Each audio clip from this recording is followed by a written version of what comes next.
On the morning of April 19, 1995, a decorated Gulf War combat vet blew up the federal building in Oklahoma City using a truck bomb that he didn't build in a Ryder truck that he didn't rent with the help of a passenger who didn't exist. Having just gotten away with the largest act of terrorism on U.S. soil to date, the Fort Bragg-trained Special Forces Sheep Drip Dropout blended in with the crowd by making his getaway in a car without a license plate and was immediately pulled over. The ATF was the supposed target of the attack, but luckily all of their agents were out of the office that morning. Later that day, the president boldly declared, "We will find the people who did this. And when we do, justice will be swift, certain, and severe." Except for John Doe number 2. John Doe number 2. John Doe number 2.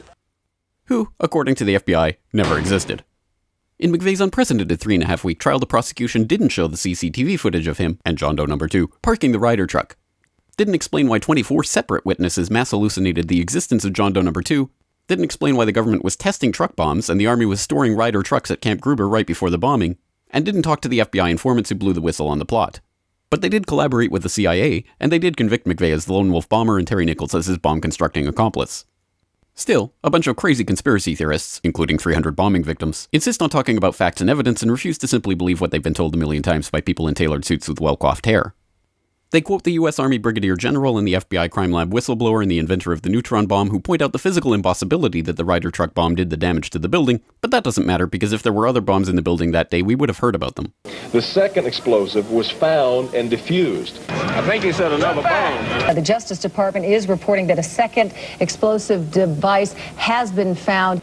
They then found a third device, which was also larger than the first. And I see another bomb truck going, so apparently they're going to try to get out that third bomb. The FBI claims to have lost the footage showing McVeigh and John Doe number 2 parking the truck in front of the Murrah building that morning, but that's understandable because the Bureau has a lot of important evidence to store.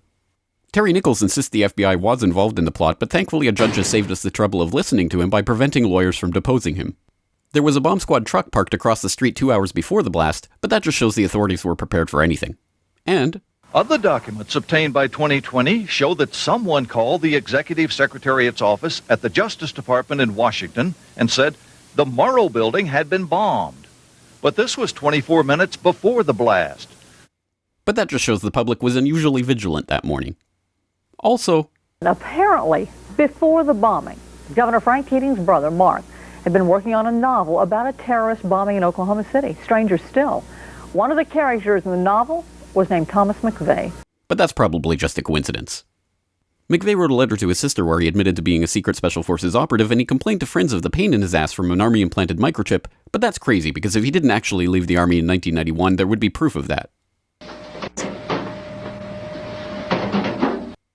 This man never existed, and if you say otherwise, you're a crazy government-hating nutjob who deserves to be locked in a cage for the rest of your life.